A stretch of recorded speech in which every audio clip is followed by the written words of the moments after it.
Sejak kecil, Tony telah mempelajari berbagai macam ilmu gaib warisan dari kakek dan neneknya. Dari ilmu tingkatan pemula sampai tingkatan terakhir, semua dikuasai Tony. Dia menjadikan dirinya manusia yang tak tertandingi. Di antara 5 bersaudara laki semua, saya anak nomor 2 yang memiliki hari kelahiran Sabtu Pahing. Sabtu Pahing itu weton Jawa, weton paling tinggi, weton keramat. Karena itulah saya dipilih. Nah, kebetulan waktu itu saya juga sakit juga, kejadian waktu itu dianiaya guru SD. Nah, sama kakek saya disembuhkan. Tapi ada syarat perjanjian bahwa saya harus jadi muridnya dia, menjadi anak angkatnya dia langsung untuk menjadi pewaris ilmu terakhir. Karena kakek nenek buyut saya mengalami susah mati kalau itu tidak diturunkan. Untuk mengalahkan rasa takut itu saya ditunjukkan kesaktian dia dulu.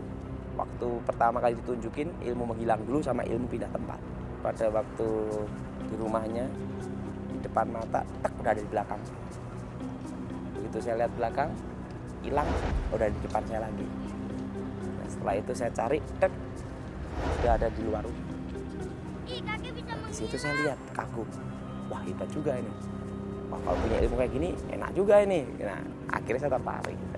Di situ saya punya keyakinan, kalau saya sama kakek saya pasti tidak akan mencelakai saya.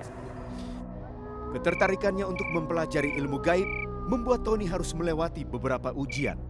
Harus melewati ritual-ritualnya itu, mau tidak mau harus belajar. Jadi pada waktu saya belajar ilmu itu, lihat setan udah biasa, karena temannya setan. Berbagai ritual telah dilaluinya. Sang kakek pun akhirnya mewariskan sebuah ilmu kepada Tony.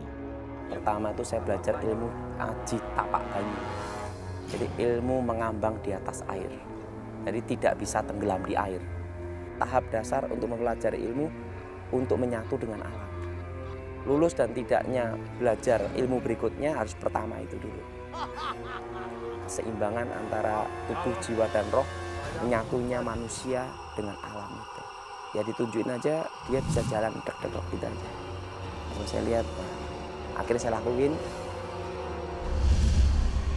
Tapi saat tertentu dibawa ke perbukitan atau di gunung itu selalu pasti. 7 hari poso mutih, kita harus jalan terus. Jadi tidak boleh makan dengan tangan. Mulut gini itu pun harus hanya daun-daun aja. Nah, setelah itu baru baca mantranya. Selama 3 hari itu harus mengucapin mantra.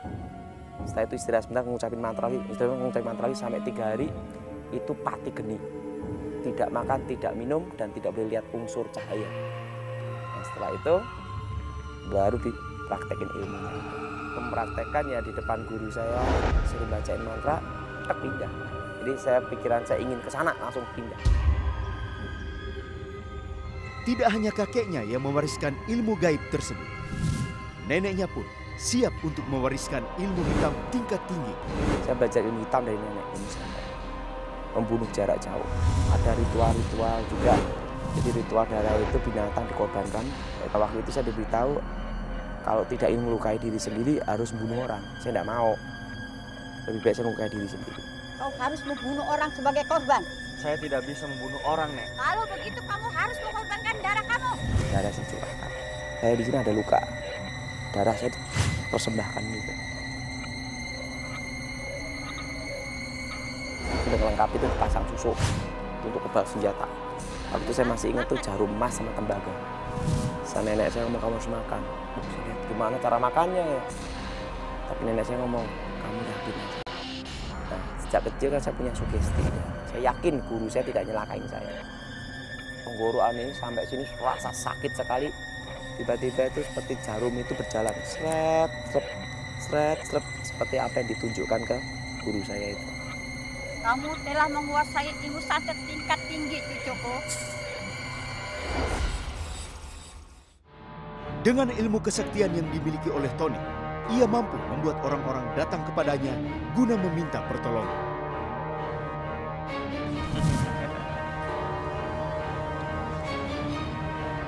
Apakah ini orang? Coba. Iya. Iya, Ki. Sekarang saya akan mengerjakannya. Yang boneka ini. supaya orang itu sakitnya pindah-pindah. Kayak boneka gini kan. Jadi itu benda dibacain mantra, set kirim. Terus kena kepalanya pening gitu. Terusan buat orang itu sekarat itu, mati ndak hidup ndak, itu sering. Pokoknya sesuai order aja. Saya nggak suka ya lakuin semua. Tapi saya punya batas, tidak boleh bunuh. Saya buat orang setengah mati aja udah gitu. Tony terus memperdalam ilmu-ilmunya, bahkan telah mencapai ilmu tingkat akhir. Ya, kekuatannya itu kalau memukul orang jarak 50 km itu mati langsung. Dan itu ilmu sampai tingkat tinggi. Ilmu itu punya pantangan tidak boleh menikah, tidak boleh nyentuh wanita. Nah itu yang paling berat. Nah, ritualnya paling berat dari semua ritual. Tidak boleh makan, tidak boleh minum selama 7 hari 7 malam. Untuk menguasai ilmu itu butuh berapa bulan? Baru bisa ilmu terakhir itu. Waktu itu ingin menjadi orang nomor 1 aja. Saya ingin menjadi orang yang tanpa tanding gitu aja. Saya tuh kehilangan arah tuh waktu guru saya meninggal dunia. Waktu itu saya ingin mencoba kesaktian itu. Tapi saya tidak mau nyoba kesaktian itu ke orang biasa. Nah disitulah saya bertarung, cari lawan, pergi ke dukun-dukun. Waktu itu saya masih ingat di berbagai macam tempat, di Gunung Lawu, saya di berbagai tempat di tanah Jawa ini udah saya kunjungin. Nah, saya kalahkan mereka satu persatu, dukun-dukun itu. Rasa takut ada. Kenapa ada rasa takut? Kita takut pasti ada orang tahu kelemahan kita. Dan yang kedua, ketakutan akan kutukan yang akan datang. Atas bujukan saudaranya, Tony mengikuti sebuah ibadah. Namun ketika dia berada di sana, Tony merasa tertantang dengan perkataan seorang pembicara. Orang Kristen tidak bisa disantet, tidak bisa dimantrain, tidak bisa diguna-gunain. Saudara-saudara yang terkasih, bahwa orang Kristen tidak bisa disantet, tidak bisa dimantrain, dan tidak bisa diguna-gunain. Ya, saya coba santet gitu, tidak mempan. Nah, tiba-tiba pendeta Gilbert ngomong, Bagi saudara-saudara yang hadir di ruangan ini, yang mempunyai jimat-jimat atau dukun sekalipun, maju ke depan, kami undang ke altar. saya datangin Gilbert. Nah waktu itu saya bingung, artakol itu apa? Tak kira tempat adu ilmu. Nah, taunya didoain. Tujuan saya itu untuk bertarung, bukan untuk didoain. Di situ saya tantang Gilbert bertarung. Kamu menantang saya. Ayo kita bertarung. Tunjukkan kesaktian kamu. Gilbert tatap saya. Besok pagi saudara datang sini, saya tunggu. Haleluya. Besok pagi aku akan datang ke sini. Saya pulang, satu malam saya susah tidur waktu itu. Besoknya saya datang jam 8 pagi. Nah pendeta-pendeta udah nungguin saya, itu pendeta-pendeta. Gilbert. Nah pendeta Gilbert datang. Di situ saya bertarung. Di pertarungan saya dengan pendeta Gilbert itu bukan jarak jauh. Jarak dekat 1 meter muka dengan muka. Ya mukul bener gini. Bukan alam roh lagi. Ya, aku Tony.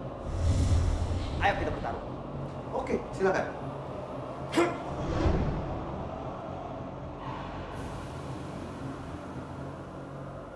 Saya pukul itu mental. Itu malah balik. Itu benteng pertahanan saya hancur. Sampai keluar serbuk tembaga sama emas dalam tubuh saya. Waktu itu saya mau muntah darah, tenang lagi. Nah Gilbert waktu itu hanya haleluya, haleluya, haleluya gitu aja. Sama bahasa roh gitu. Saya juga bingung ini bahasa apa gitu loh.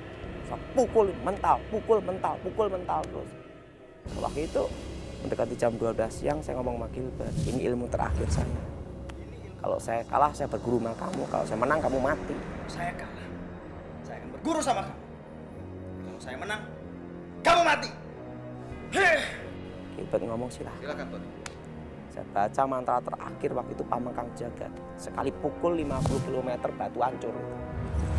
Saya baca mantra Pamengkang Jagat itu, saya buka mata. Saya lihat dari tubuhnya pendeta Gilbert keluar cahaya terang. Di situ saya grogi, maju atau tidak. Karena selama 2 hari itu ilmunya mental semua. Saya ingat pesan guru saya. Mendekat nanti usia 18 tahun, kamu melihat suatu cahaya terang. Nah, ini yang disebut Nur Cahyo. Tapi sambil keputusan maju, saya pukul Gilbert. Waktu saya pukul Gilbert, Cahaya itu membuat saya terpental. Itu cahaya ini warnanya kuning keemas-emasan sinar pelangi. Cahaya itu membuat saya terpental kira-kira 10-12 meter. Saya kalah, hilang ingatan, gila setahun. Selama berbulan-bulan dia terus didoakan. Hingga 1 tahun setelah peristiwa tersebut, sesuatu yang supranatural terjadi. Waktu saya mental kalah itu gelap. Nah, waktu tepat setahun itu tahun 93, ada cahaya datang. Masuk kepala saya sembuh seketika. Dan ada damai yang luar biasa di hati saya. Terdengar suara, akulah Alfa, akulah Omega yang awal dan yang akhir. Akulah Raja yang adil dari timur. Aku adalah aku, akulah Yahweh. Akulah Yahweh, Yahweh, Yahweh. Tiba-tiba cahaya itu berubah jadi Yesus Kristus.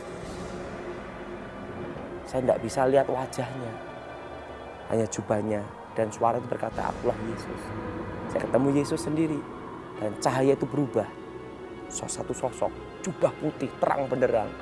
Tapi saya tidak bisa lihat wajahnya. Nah, disitulah saya bertobat. Saat Tuhan Yesus menghilang depan saya. Tiba-tiba saya mau nyoba kesaktian, saya hilang semua sudah. Penglihatan yang ia alami membuat Tony ingin mencari kebenaran. Siapa Yesus sebenarnya? Setelah saya sembuh, Pendeta Gilbert kebetulan ada di Solo. Saya cariin dia, ketemu. Cerita tentang ketemu cahaya ini, dia ngomong Yesus gitu. Dan Pendeta Gilbert ngomong, kamu harus sekolah Alkitab. Apakah kamu betul-betul bertobat atau nanti kumat lagi? Disitulah saya sekolah Alkitab. 3 tahun saya di Inteos, lulus. Nah disitulah saya percaya Yesus, melayani Tuhan sampai sekarang. Proses demi proses ia jalani. Dari seorang dukun yang sakti, Tuhan mengubahkan kehidupannya. Tapi setelah saya lewatin semuanya, hanya satu yang bisa mengalahkan, Yesus Kristus. Dan waktu saya belum bertobat, hidup saya tidak bisa tenang, tidak ada damai. Setelah saya bertobat, hidup saya damai dan tahu artinya hidup, tujuan saya itu apa, Yesus Kristus. Mau menyelamatkan orang berdosa. Saya tidak nyangka bisa bertobat, karena setelah saya bertobat saya sadari bahwa ada panggilan Tuhan untuk melayani, supaya saya menjadi berkat bagi banyak orang.